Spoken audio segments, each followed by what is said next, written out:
Hi, I'm Randy Robison. This is Live Today TV. We are in St. Louis at the ICRS convention talking to a lot of great authors and singers and movie makers and a Seattle Times columnist all the way from the Northwest and a professor at Northwest University. Jodi Detrick is here with me. She's the author of The Jesus-Hearted Woman. You know, every believer is a leader in some capacity. You may not know it, but you lead others away or to Christ by your words and actions every day. So Jodi's going to share some things with you that will make you a better leader, make you a better parent, probably make you a better employee. And Jodi, thank you for sitting down with us. Thank you, Randy. It's a privilege to be here today. Well, the Jesus-hearted woman, what is a Jesus-hearted woman?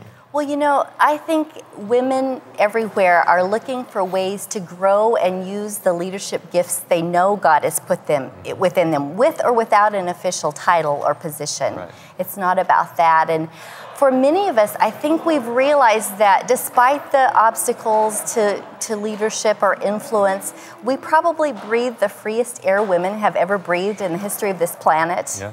And we really honestly do want to make every lungful count.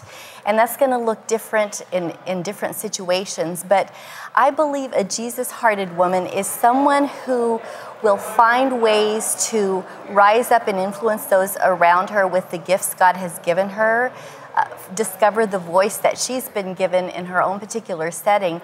And I wanted to find ways to help women do that, not only to lead, but to last, to endure, and also to be endearing in the process, because a lot of people can maybe even last in leadership, but they're not so endearing. That's true.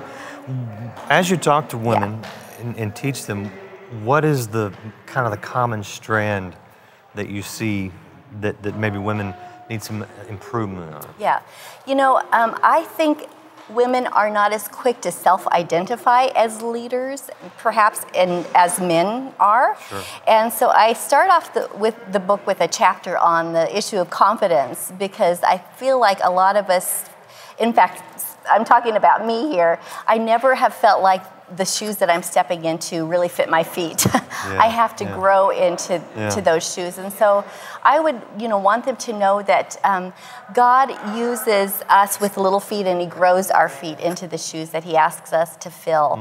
And there's a poem by Robert Frost where he talks about two roads, diverged in the yellow wood, and I chose the one less traveled by. A lot of people, that's one of their favorite poems.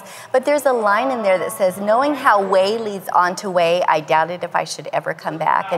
And that has really kind of defined the trajectory of the way it seems like God leads our lives. We stand at a fork of the road and we have an opportunity to step into some role or some position of influence, or maybe it's not a position, maybe it's just making a difference in our communities or our homes.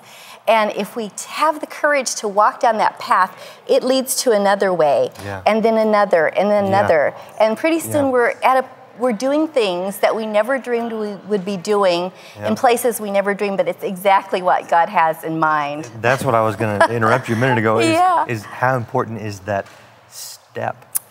It's actually huge. Taking it. Because the fear seems to hold a lot of people back, especially women. You Absolutely. don't want to, you just, I don't know if I should, I don't know if it's my place. Right. I don't know if I'm ready. Right. What if they reject me? What if da-da-da-da-da? Right. I'm so glad that God uses reluctant leaders. I'm so glad that He's willing to take us where we're at and give us the courage to just take that first step, because it will then lead to another way. And as we walk in those opportunities that He gives us, He builds that confidence in us, and the courage comes, and we experience things.